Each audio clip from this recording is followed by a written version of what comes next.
भारतीय जनता पार्टीने एक महत्त्वपूर्ण बैठक बोलावली आहे आणि आपल्या सोबत असलेल्या पक्षांच्या दरम्यान चर्चेत जागा वाटपाच्या बाबत काय धोरण राबवायची यावर मंथन सुरू असल्याचं समजतंय।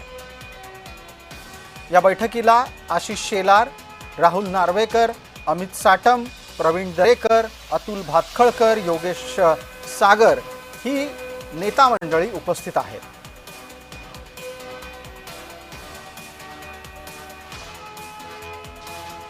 आमचे सहकारी प्रतिनिधी मनोज दयाळकर या निमित्तानं आपल्या सोबत जोडले गेलेत।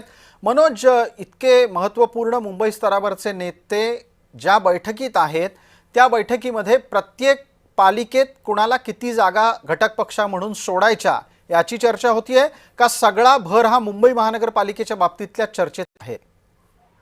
नक्कीच प्रसाद सर, आपण या ठिकाणी बघितलं मुंबई महानगरपालिकेची निवडणूक आता काही दिवसांवरती उरलेली आहे आणि त्यामध्ये आपण बघितलं भाजप आणि शिवसेना यांच्यामध्ये जागा वाटपा संदर्भात अद्यापही तिढा थोडासा कायम आहे। 180 जागांवरती आपण बघितलं या ठिकाणी सहमती झालेली असेल, बाकी उर्वरित ज्या जागा आहेत 40 आणि त्या ठिकाणी आपण बघितलं तिढा अद्यापही कायम आहे आणि त्यासाठी आपण भाजपची अंतर्गत बैठक या ठिकाणी सुरू आहे। आणि या बैठकीला मनोज, थोड्याच वेळापूर्वी आपण शुभम उमाळे यांना ऐकलं असेल कदाचित, ते असं म्हणतायत की 112 जागा पाहिजेतच असा आग्रह शिवसेना करतीये।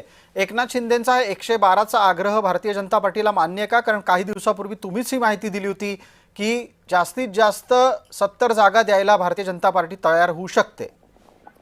नक्कीच प्रसाद सर, आपण या ठिकाणी बघतो एकनाथ शिंदे गट आहे जो अधिक जागा मागत आहे, पण त्या ठिकाणी भाजप पण आहे ते अधिक जागांवरती हे केलं, कारण की भाजपने आपलं 150+चा टार्गेट या ठिकाणी ठेवलेला आहे आणि यासाठी भाजप जोरदार तयारी देखील करत आहे। प्रत्येक ठिकाणी बैठका देखील सुरू आणि काल देखील आपण बघितलं सर्व गटप्रमुख आणि सर्व बूथ प्रमुख यांच्या बैठका देखील झाल्या आणि त्यावरती आता भाजप, कारण की जी ठाकरे आणि म्हणजे उद्धव ठाकरे यांच्या गटाची ज्या जागा आहेत आणि एकनाथ शिंदे ज्या गटाच्या आहेत त्यावरती कोणतेतरी समोरासमोर आली तर यामध्ये कुठेतरी महायुतीचा मोठ्या प्रमाणामध्ये नुकसान होणार आहे आणि तो नुकसान आता या ठिकाणी भाजपला करून द्यायचं नाही, कारण की यंदा भाजपला आपला झेंडा फडकवायचा महानगरपालिकेवरती। त्यामुळे आपण या ठिकाणी बघितलं तर शिवसेना अधिक। ठीक आहे मनोज, वेळेची मर्यादा आहे, मला माफ करा त्यासाठी मी आपल्याला थांबवतोय।